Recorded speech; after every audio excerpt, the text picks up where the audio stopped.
मस्जिद के अंदर घुस के मारने की बात करता है। इस महाराष्ट्र के अंदर कितने मुसलमान मिले हैं? 10 है। लेकिन अफसोस, ना हमारे शहर के एमएलए ने, ना और ना किसी ने नीतीश राणे के खिलाफ महाराष्ट्र की असेंबली के अंदर एक अल्फाज भी नहीं बोला। एक अल्फाज एक नौजवान लड़की से, एक कौम की बेटी से गंदी गंदी बातें करते हो, उसके बाद भी बेशर्मी यूट्यूबर को बुला के बयान भी देते हो। अभी तो वो टेलर था। किसी ने मुझसे कहा है कि साहब बोले थोड़ा इंतजार करिए, पिक्चर भी आने वाली है। शेख आसिफ गलत बोल रहा तो जूते से मारना। लेकिन अगर हम इत्तेहाद हमने पैदा नहीं किया, हमारी सभा में एक प्लेटफॉर्म पर नहीं हम आए, तो अल्लाह के सिवाय शहर को कोई नहीं बचा सकता।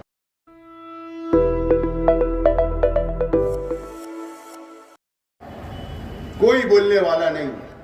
कई 100 लोगों पर नासिक के अंदर केसेस हुए, झूठे केसेस हुए, कोई खड़े रहने वाला नहीं है।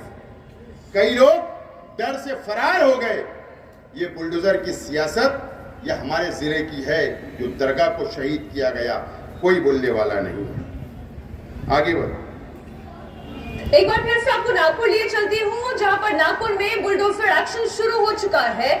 आपको जानकारी दे दी। ये नागपुर शहर के अंदर 3 महीने पहले फहीम खान नाम का एक सोशल वर्कर है, वहां पर मजहबी भड़काया गया, ऐसा इल्जाम लगाकर कई लोगों के ऊपर झूठे केस, कई लोगों को मारा गया। ये फहीम खान जो सोशल वर्कर है, उस पर इल्जाम लगाकर उसके घर को, जिस घर के अंदर वो रहता था, बुलडोजर लगाकर डिमोलिश करके गया, तोड़ दिया गया उसके घर को। उसके बावजूद भी पूरे महाराष्ट्र के अंदर खामोश है। उस वक्त तो इजलास चल रहा था, उसके वक्त तो भी किसी ने नहीं बोला। ये बुलडोजर की सियासत है। आगे बढ़ो। आप ये महाराष्ट्र के मुख्यमंत्री जी है। ये कुछ महीना पहले शिरडी के अंदर आए हुए थे। बीजेपी का जलसा था, सभा थी। उन्होंने वहां पर तकरीर के अंदर यह बात कही कि मालेगांव शहर के अंदर खोटे प्रमाण पत्र जन्म दाखिले बनाए जा रहे हैं और जिहाद किया जा रहा है। और उन्होंने कहा कि ऐसे लोगों को साफ करना है इस महाराष्ट्र से, इस देश से। खामोश, सब खामोश है, कोई जवाब देने वाला नहीं। आखिरी वीडियो, ये न्यूज चैनल की जो वीडियो है, ये आज की महाराष्ट्र असेंबली का इजलास चल रहा है। आज असेंबली के अंदर बहस हो रही थी, तो मुख्यमंत्री जी ने पूरे महाराष्ट्र के अंदर कैसी कार्रवाई चल रही, कैसे भोंगे उतारे जा रहे, मजहबी मुकामात के कितने उतारे गए, कैसी कार्रवाई हो रही, आज की वीडियो है। आज बहस हो रही थी।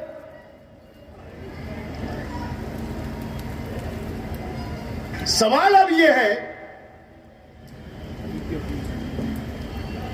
कि हम किसको चुन कर देते हैं,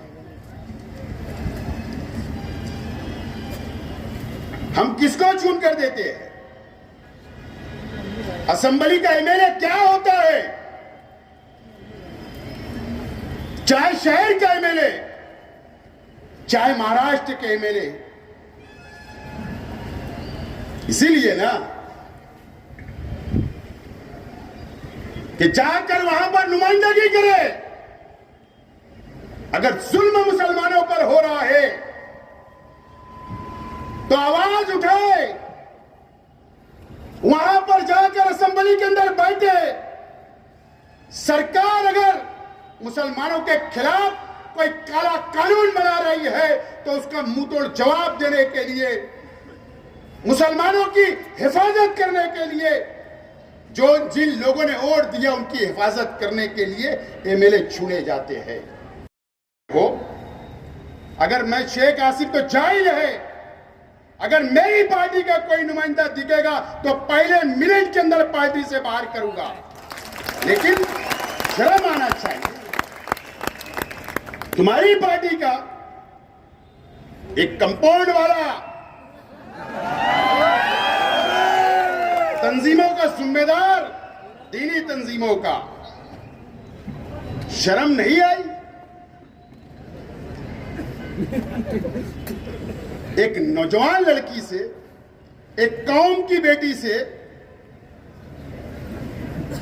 गंदी गंदी बातें करते हो, उसके बाद भी बेशर्मी यूट्यूबर को बुला के बयान भी देते हो। अभी तो वो टेलर था, किसी ने मुझसे कहा है कि साहब बोले थोड़ा इंतजार करिए, पिक्चर भी आने वाली है। उसके बाद भी बेशर्मी की हद है। यह मजहबी शहर है हमारा।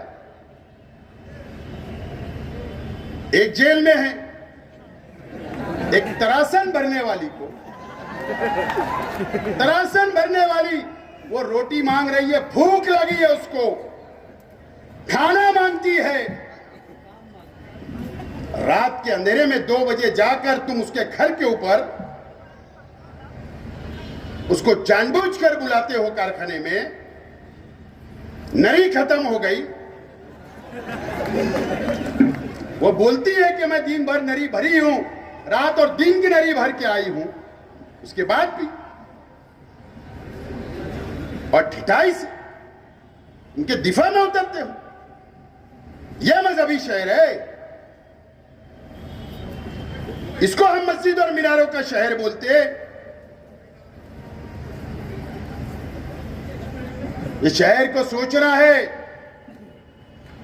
मेरे एक रईस उस्मानी साहब ने कहा, सुधार कमेटी से मेरी भी अपील है, मुझे भी 1,10,000 वोट मिली, उनके तरफ से बोल देता हूं।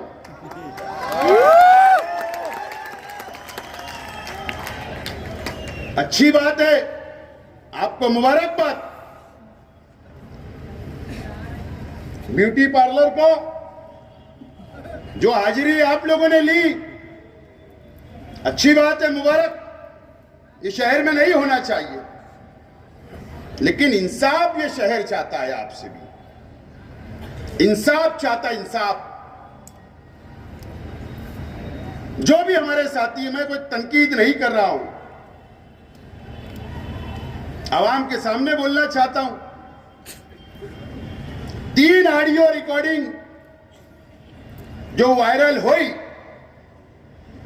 उसके ताल्लुक से कब उनकी क्लास ली जाएगी और ये शहर को इंसाफ दिया जाएगा, और वो हमारी कौम की बेटियों को कब इंसाफ मिलेगा, ये सवाल छोड़कर जा रहा हूं। सुधार कमेटी से भी